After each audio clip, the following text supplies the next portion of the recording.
You're listening to the Mark Bradford Alchemy for Life podcast. But also, however, having said that, well, hey there, welcome back. You'd be amazed at the order at which things are done with this podcast. Sometimes the podcast is recorded and then things are written and the article's written and the promo materials are created. Sometimes it's the other way around. Sometimes they just fall in random order. Sometimes they're changed after it's recorded because I had a certain concept, but once it played out, things change, the article changes, and so on and so forth. So you can imagine that I'm sort of laughing on the inside about what I'm ending up calling this podcast. I mean, what I'm assuming I'm calling it, and I may call it something else, is the power of but. You know, the 14-year-old in me is just really having a good time with that. But so let's just get onto it, and it'll be interesting to see what this is actually called. So it's called the power of but, and I love that, but I also like the fact that, you know, it sounds so kitschy like all these other self-help books. And if you've read any of my personal productivity, as I'm told to call it, versus self-help, which is what it really is, you know that I am very, very much in the opposite direction of the people who just say, yeah, go cheerlead, and they tell you this stuff, and you're just supposed to suspend disbelief. Like you're watching a movie, like you're watching fiction or reading fiction, and just go, okay, well, that's how it works here. Okay, this isn't real, right? As these people go on and on about that, and they just stare at you, or they pace back and forth on stage, or you read this book, and you're like, oh man, you don't know real life, you know? And you hear and you read these long books about what essentially is sometimes a single concept, right? I mean, that's what my podcast is the opposite of. One podcast episode of 10 minutes can give you like 6 takeaways, right? And I pride myself on that. I will wrestle you on that. I literally will wrestle you on that because I fully understand the word literally, right? So having said all that, you know, there's the start with why, which I still don't get. I'm sorry. Feel free to correct me. I don't get that. I've had a meeting with a person who sort of, that was his thing. I've read about it. I don't get it. I don't get the start with why thing. Sorry. I can start with because, you know, I can start with that and you think like that's the same thing. It really isn't. But there's all sorts of books out there that are based on a single concept. It's 200 pages and you read it and you're like, well, it could have been a post-it note with a bullet point on it, right? I mean, it literally could have been that. So fortunately, even though this may be a single point, a bullet point, it's only a 10-minute-ish podcast. We'll see how long this one lasts. So here's the history of this, and then I'll go into detail explaining it.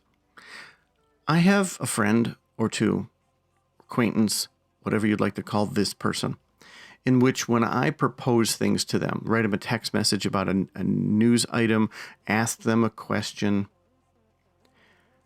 they tend to delve into what and how I've said something and find something that doesn't make sense, and they focus on that thing, right?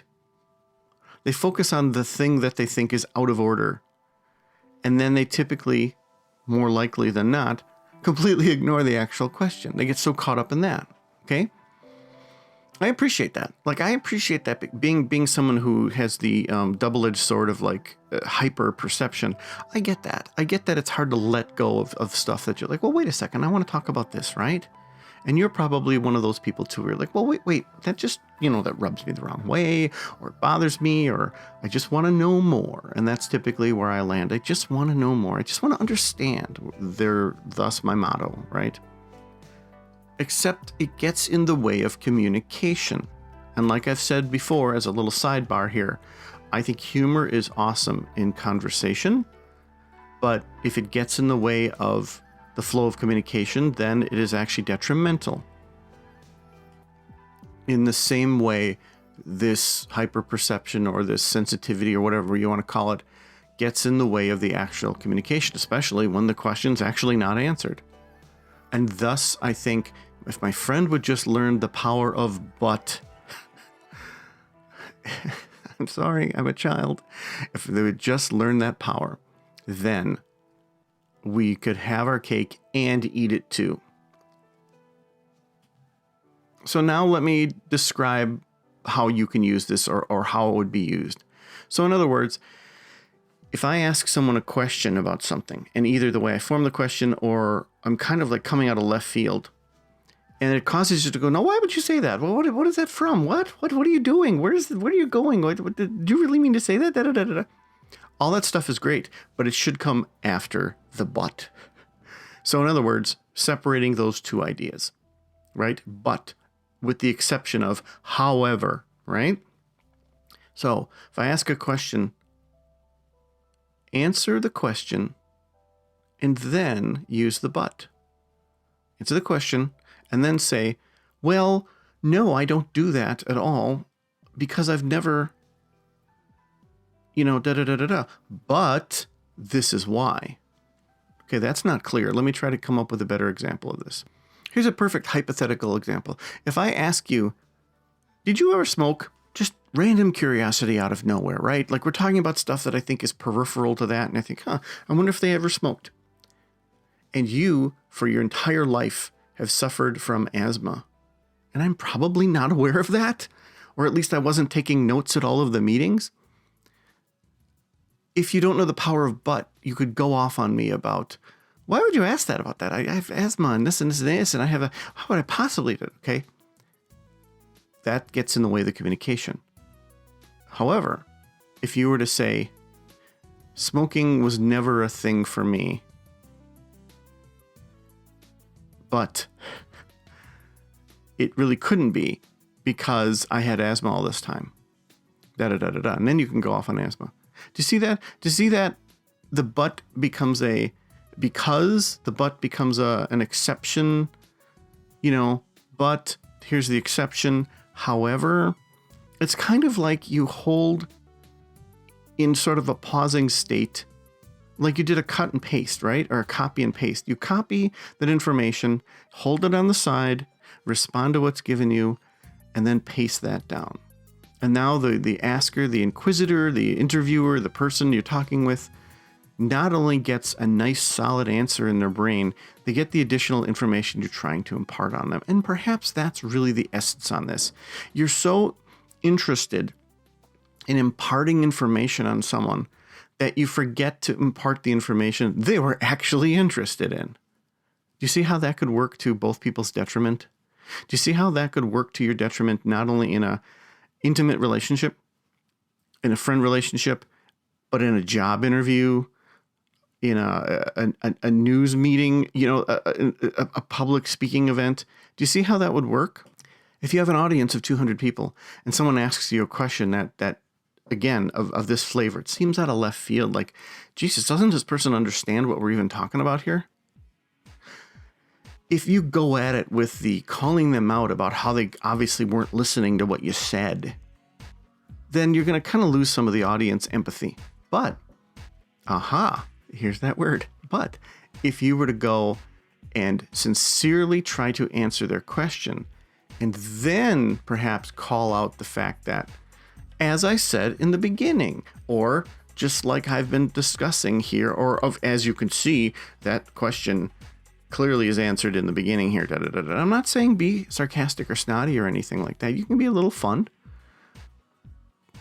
But that's the way I think the information can flow in a much better way. And again, just like so many things I tell you on this, it's not about, okay, do all these things, spend all this extra energy and time. No, and quite the opposite. You'll probably spend less time and energy on answering someone if you answer in this order. Answer them first, add the little but afterwards. Right? Answer them first, then add the additional information, because you'll also have a better receptive audience. If you hammer at them about how wrong they are about what they asked you, or how they asked it, or why they asked it, and how come they're not freaking telepathic and clairvoyant, they're not even listening. But if you answer their question sincerely and then you give that, they not only will receive it, but they'll receive it better because they know you took the time and energy and answered their question first, which they may walk away and go, oh my God, that was a dumb question. Why did I'm like, obviously, wow, I can't believe I answered that. And I'll go, wow, this person has some elegance to them. They actually have some aplomb to be able to answer that like that. So that's my single bullet point podcast for you in this time, which is still only 11 minutes of your life versus the 2 hours or more it would take to read a book that delivers one single point. Hope that makes sense. Have a good day.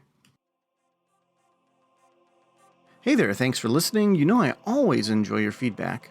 The prequel to The Sword and the Sunflower duet, called Upside Down, is now available. The Sword and the Sunflower is available as Kindle, paperback, and audiobook, with the other two, Amira and Upside Down, being available as Kindle and paperback. Well, actually, all three books are now available in hardcover.